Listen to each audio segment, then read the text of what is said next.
Bəli, mənim həmkarım Səidə təqdim etdi bizim qonağımızı da, kitabımızı da. Biz isə elə onun sözünə qüvvət davam edirik. Sərxan bəy, sabahınız xeyir, xoş gəlmişsiniz. Bu səhər biz Sərxan bəylə Rod Judkins'in Yaradıcı Düşünmə Sənəti kitabından danışacağıq. Elə kitabın adı özü ilk sualdır. Nədir yaradıcı düşünmə sənəti Sərxan bəy?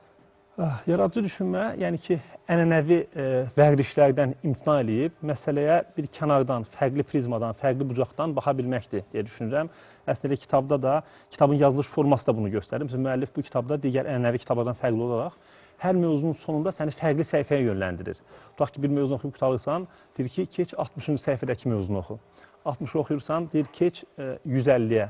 Yəni, bu formada fərqli yanaşmağı öyrədir. Elə mən ona deyəcəkdim ki, ənənəvi kitab formasında deyil, kitabı oxuduğun zaman sanki yazıcı da kreativ şəkildə, yaradıcı şəkildə səni idarə edir. Əslində qalanda normalda biz neynəmişik? Birinci səhifədən başlayırıq, sonuncu səhifəyə qədər sistemli şəkildə oxuyuruq. Tam sistemi pozur və demək olarmı ki, əslində yaradıcı düşünmə sənətinin özü yaşadığımız sistemi biraz da pozmaq deməkdir? Bəli, bəli və ümumiyyətlə məşhur şirkətlərə baxsaq, ümumiyyətlə bu yaradıcı düşünmənin təməlində nə durur? Yəni, təcrübədən, ekspertlikdən biraz kənara çıxmaq lazım. Məsələn, bəzən biz deyirik ki, filan kəsin 30 illik təcrübəsi var. Əslində 30 dənə 1 illik təcrübəsi var. Yəni, fərqli düşünə bilən insanları, yenilik gətirə bilən insanların şirkətlərə daha çox ehtiyacı olur. Məsələn, mən bu kitabı oxuyarkən belə bir siyahı çıxartmışdım. Bu kitabda 80-dən çox şəxs haqqında məlumat verilir. Və bu insanların, mən ehtiyac olsa oxuyaram bəzilərinin adlarını.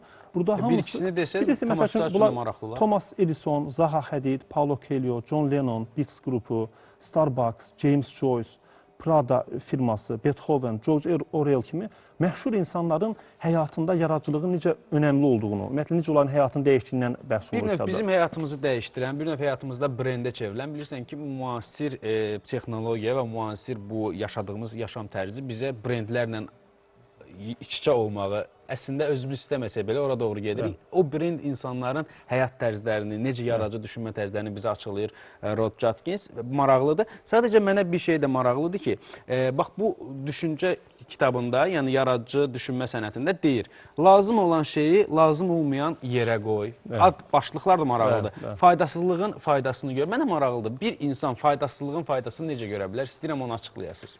Burada məsəl üçün ona yaxın bir mövzu da var. Deyir ki, getdiyin işə gedirsən, evə gedirsən, yolları bəzən dəyiş, fərqli yollarla get. Və yaxud da ki, evdəki əşyaların yerlərini dəyiş. Yəni, fərqlilik insan, məsələn, insan deyir, adətən yaxşı ideyalar insana maşın sürərkən və yaxud da ki, vanna qəbul edərkən gəlir. Çünki sən məntiqin qaydalarını kənara qoyursan. Məsələ, çünki Einsteynin sözü var, deyir, məntiq sizi A nöqtəsindən B nöqtəsinə götürər, amma xəyal gücü isə sizi hər yerə götürə bilər. Yəni, o mənada fərqli baxmaq məsələlərə, uğursuzluqlara heç də son kimi baxmamaq. Burada bizim mövzumuz kitab olduğuna görə mən yazıçılardan misal vermək istəyirəm. Tutaq ki, Harry Potter'ın yazıcısı Rowling ilk əsəri Harry Potter'ın birinci kitabı üçün 12 dəfə yox cavabı alıb. Bəlkə yox, bu kitabı qəbul edə bilmərik. Məsəl üçün, məşhur qağayı Jonathan Livingston əsəri 140 dəfə imtina olunub əsərin çap olunmasından. Amma sonda bu əsərlər tanınmış məşhur əsərlərə çevrilib. Və yaxud da Paulo Coelho kimyager əsərinə görə dünyada yaşayaraq Guinness Rekordlar kitabına düşən yazıcıdır ki, kitabı ən çox dilə tərcümə olunub, 80-dən çox dilə tərcümə olunub. Nəyə görə? Amma uşaq vaxtı onu valideynlər dedilər ki, sən yazıcı olma, başqa peşə seç özünə. Onu hətta aparıb ruhi xəstəliklər dispanserinə qoyurlar. Məsəl üçün, necə tapmağı tap, başlıqları oxumaq istəyirəm sizin üçün maraq olsun, təsir yarat, fərqliliyi dizayn et. Nəyə görə mən başlıqlarla başladım? Əslində, müasir dövrümüzdə də copywriter peşəsi deyilən belə bir peşə var və böyük şirkətlərdə, hətta indi dövlət şirkətlərində də, özəl şirkətlərdə copywriter ayrıca bir vəzifəsi var ki, o vəzifənin sahibləri həm çox yaxşı qazanırlar, həm çox yaxşı irfaqları olur, eyni zamanda da cəmiyyətdə bir ayrıca cool görkəmləri olur, belə bir deyim var da. Məsələn, bu kitab elə zamanənin kitabı adlandırmaq olar, çünki copywriterlər üçün də bir stolüstü kitab kimi bu istifadə olunma bilər, elə deyilmi? Bəli, düşünürəm ki, bütün reklam agentlikləri və yaxud da ki, copywriterlər bundan istifadə etməlidirlər. Nəyə görə? Çünki indi o qədər informasiya axını var ki, o qədər informasiya bolluğu var ki, diqqəti çəkə bilən şirkətlər, reklamlar daha çox oxunur. Yəni, bizim yazdığımız mətn olsun, bizim məhsula yanaşmamız olsun, fərqlilik yaratmalıdır. Yəni, diqqəti çəkən insan uğur qazanır, şirkət uğur qazanır. Yəni, bu tip yaradıcı düşünməyə insanda inkişaf elətdirən kitablar, düşünürəm ki, bu mənada çox faydalıdır. Google şirkəti, Apple şirkətinin işçilərinin çoxusu statistik onu göstərir ki, uşaq vaxtı elmi ədəbiyyatlar, elmi fantastik ədəbiyyat oxuyan uşaqlardır, gənclərdir. Onların artıq elmi fantastik kitabları çox mütaliə eləməsi onların məsələyə fərqli açıdan baxmağına kömək edir. Sərxan bəy, çox yaxşı bir məqama toxundunuz. Əslində, yaşamın həyatımızın əsas hissələrindən biri iqtisadiyyatdır. İqtisadiyyatın təməli də reklamdır. Reklam üçün də çox yaxşı vasitədir. Hətta Begdeberin bir neçəsə Fahrenheit belə bir kitabı var idi ki, deyirlər zamanında reklamın ən yaxşı ədəbiyyatlarından biridir. Deyərdim ki, Rod Judkinsin bu kitabı da elə Fahrenheit qədər, Begdeberin kitabı qədər ona bərabər şəkildə reklamın stolsu kitablarından biridir. Bəli. Bu yazıcı özü də həm də rəssamdır, ixtisasca, peşəcə rəssamdır. Burada Flemingdən misal verildi. Bizim bu pandemiya dövründən yaxınlığı var aradasa.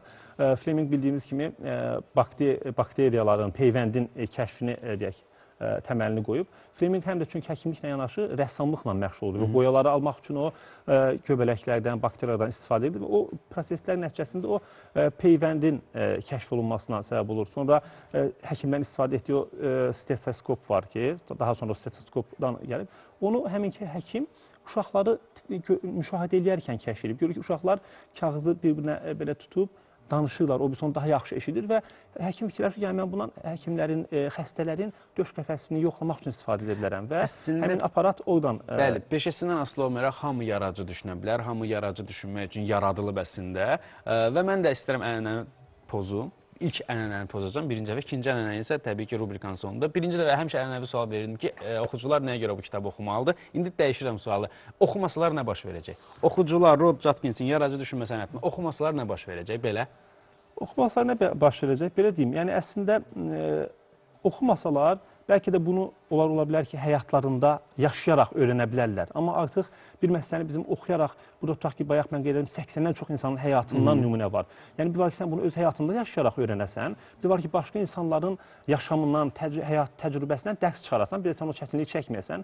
O baxımdan düşünürəm ki, bunu oxuyaraq biz həmin o 80 nəfərin həyatında yaşadığı təcrübələrlə tanış olacağıq və onların elədikləri səhvləri... Var ki, xüsusi qeyd edirəm ki, brendləşmiş insanlardır da, yəni brend olmuş insanlardır, onlar sizə daha cəzb edici görsənəcək. Yəni, məsafəni daha tez qət edə biləcəklər bu kitabı oxumaqla. Oxumaslar o məsafəni daha uzun yolla gedəcəklər yəqin ki. Sərxan bəy, təşəkkür edirəm.